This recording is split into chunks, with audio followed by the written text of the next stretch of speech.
Welcome to game number 2 of this BO5 between TaeJa and Hero. If you're just tuning in, Hero took game number 1 with a build order win if I have ever seen one, but that wasn't luck. That was Hero with his 9 pylon scout, seeing the vulnerability in TaeJa and just exploiting that to the fullest. It is a PvT on Atlantis Spaceship, a map that I have no casting experience or playing experience really on. The only series I've casted are like 1 or 2 TVZs, and well, they were pretty darn short on this game map, so really interested to see how TVP does go, and this is a great game to learn from because Hero, he is such an intelligent player, has a reason for everything he does.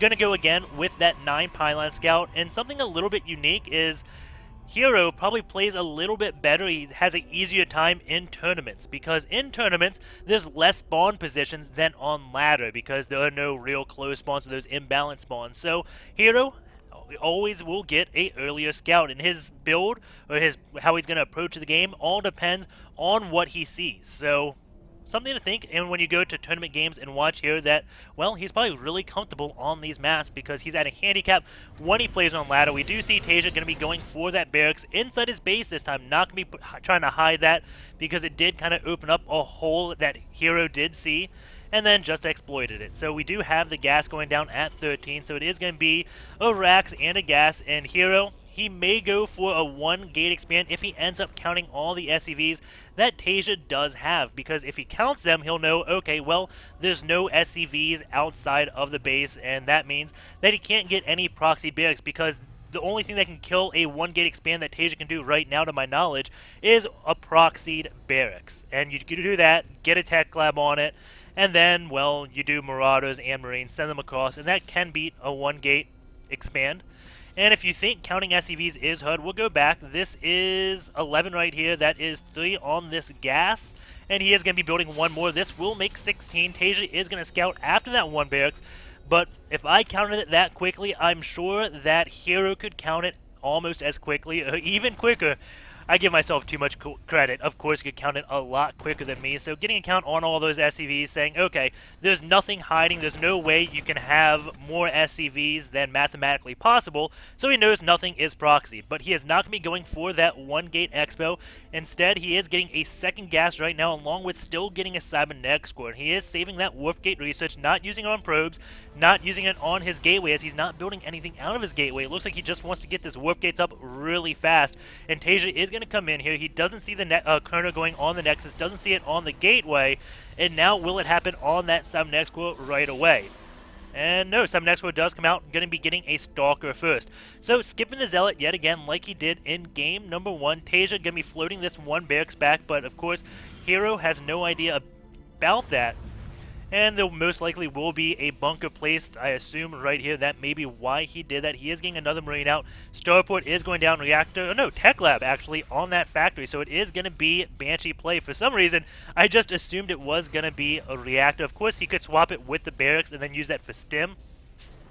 But how the Starport is positioned, it really looks like it is going to be Banshee play. And TaeJa does have double gas, so it may even be cloaked Banshee play.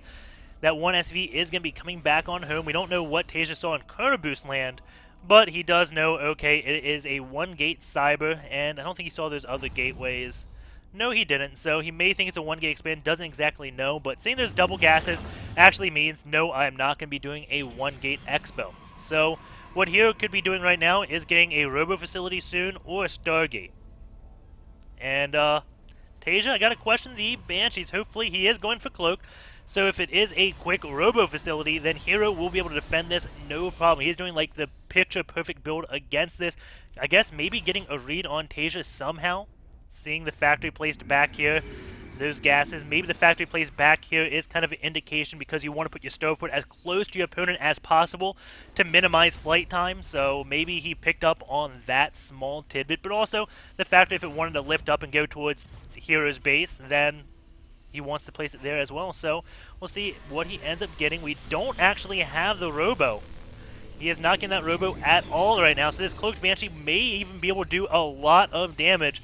And that should be the Robo Facility. There we go. It does go down, but will the Banshee hit in time? Keep in mind that TaeJa got Cloak before the Banshee. So this Banshee is probably at least 5 seconds delayed. And that could be a probe kill or 2.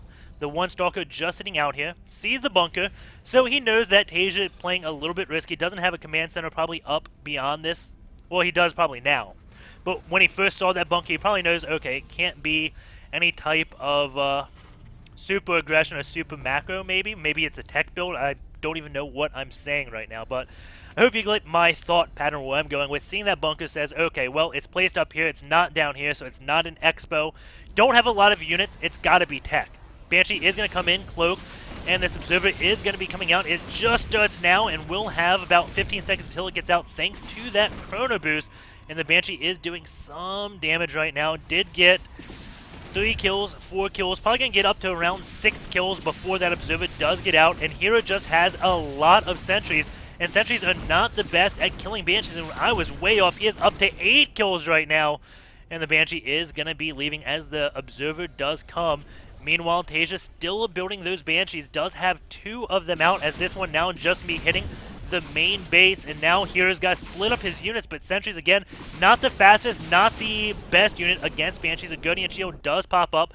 This Banshee's only at 1 kill. This one is at 8. Workers killed is 11 right now. Hero is moving out with Marines and a tank, so this is a 1-1-1, kind of like Puma-style 1-1-1, but he is going to be taking a double Expo behind this, so that is a little bit unique. The Observer is forced to stay at home because of these Banshees. It looks like they may be returning still just 1 kill on that. I don't know where that other Banshee went. Oh, over here. 9 kills on this, so it got 1 more kill that we missed. But as I was saying, the Observer has to stay at home, so Hero can't really get good scouting information. So he can't see this double Expo coming up, and he'll probably move the Observer out and see the Marines and tanks, be like, oh my god, it's a 1-1-1. May a little bit overreact to this. The one probe is going to be seeing this command center, but again, he won't have any idea about the other command center in that base behind this. And 3 Banshees now out doing quite a bit of damage. And 3 Banshees is definitely really hard to defend against when you don't have that many Stalkers. You can pretty much just 2 volley those sentries down, and that is absolutely huge. Killing all those sentries will definitely pay off when TaeJa decides to be aggressive with his Marines and tanks, because that means no force fields to really trap those Marines. And one Stalker goes down immediately, the next one will be, and now TaeJa is attacking at 2 spots, with the Banshees going over into the main and the Marines and tanks going over at this natural. This is just really nice aggression by TaeJa, but Hero does a good job splitting up the Zealots and Sentries, the units that he doesn't want against the Banshees, down to this one base. It does clean it up, but TaeJa is going to be turning down those Sentries, does get 1 more. 1 Sentry left over there, 2 over here, but Hero had, like, I want to say 8 sentries, so he's probably lost at least 5 just dealing with this, and he doesn't want to rebuild sentries. He needs to start getting gas stuff up. If he starts getting sentries, he will just start delaying himself greatly, and he doesn't have a forge, so he can't get any of those upgrades, while TaeJa, just about done, +1 on his bio, does still have that 1 command center in his main base, and Hero hasn't really got any scouting information off him. And again, that is due to the Banshees that TaeJa opened up with. Needs to leave the Observers at home, because if they go out to scout TaeJa, well, Cloaked Banshees come in, and that is really bad. We do have, well, what is Hero going to be going into? Can we see he's getting 2 more gases right now, so I don't know exactly what his game plan is going to be. But if TaeJa ends up getting like a Raven out and a few Vikings, Hero can be in a lot of trouble, or even just a few Vikings. If the Starport switched with his barracks, he did 2 productions of Vikings, and then scanned, took out the Observers, because there is only 2 Observers, and are they clumped up with each other? No, they aren't. Thankfully, probably 1 at both base. Yeah, 1 as natural, 1 as main.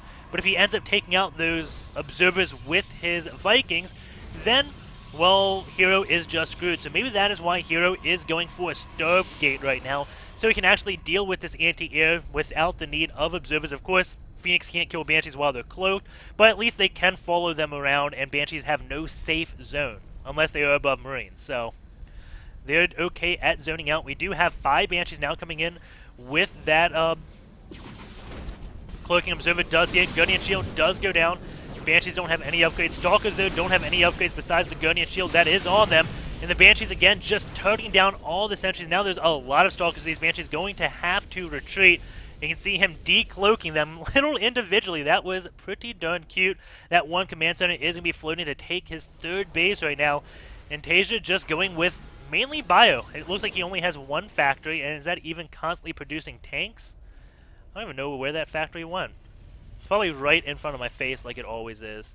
Or floating off in the middle of the map. So not going to be getting any more tanks, just going with a lot of bio. And this is probably because he used these Banshees so well to pick off all the sentries that bio does pretty well if the Protoss doesn't have any force fields. The bio can kite Zealots all day, or they can just stim in and kill the Stalkers.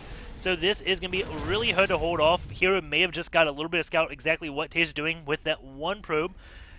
Phoenix do come out, and they are just going to be hopping on these Banshees, just staying with them, ensuring they waste a lot of energy as they are getting low on energy. One decloaks right there, and Marines do come and save the day. That Banshee does live with 8 HP and decloaks the others, or they just ran out of energy. I'm not exactly sure there. It was pretty darn close. Supply right now 101 to 158. So you can see TaeJa has just done so much damage. He's he's killed 24 probes with all of his Banshees.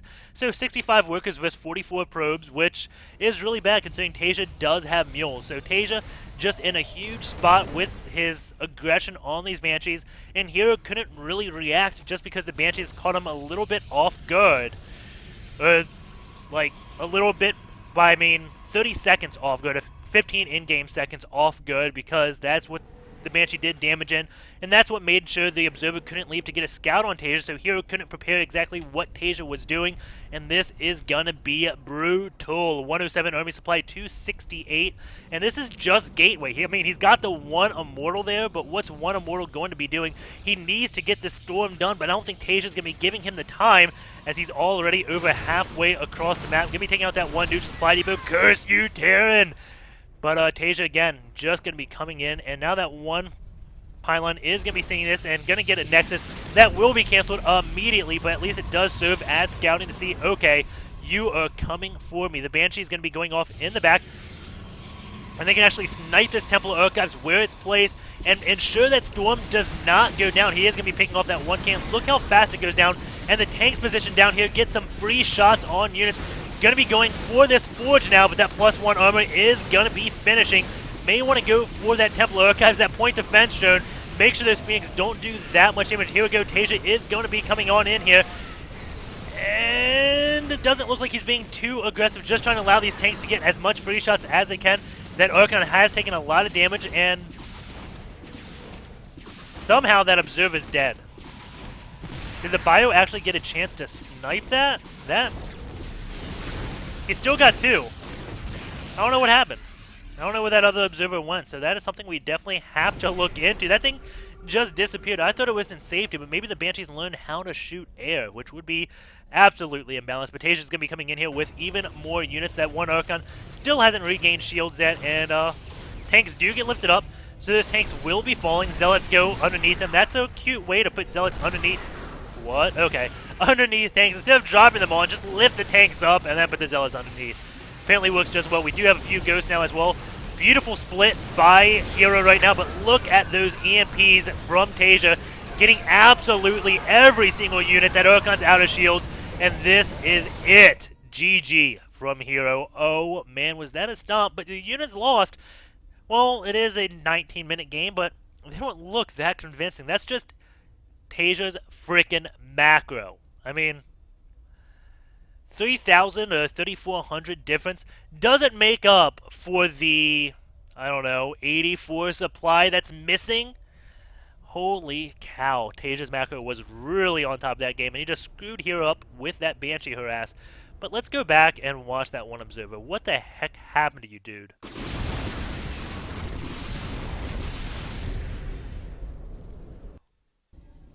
Okay, so where is it? Observer. You can tell I'm really bad at finding cloaked units in-game.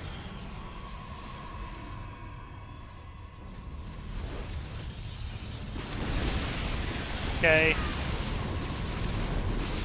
There's the Phoenix. And here comes Mr. Observer. So let's just follow this dude around.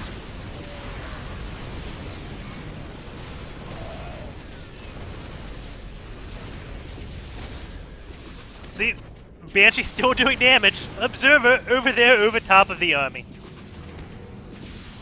Where are you, Observer? So, he probably has that hotkeyed. Yep, it's in his Omi hotkey, so that's the thing. That's what happened. So he's got that put of 3 as the last unit, and he brought the Observer with his Omi, which pulled it away from these Banshees, which meant the Phoenix couldn't kill that last frickin' Banshee, which only got 2 kills. It wasn't a big deal. It was just rather annoying and painful to watch, but mistakes do happen. That is probably Hero's nerves getting the best of him. Hopefully you guys enjoyed that game. We will be hopping on to game number 3. It is tied up right now 1-1.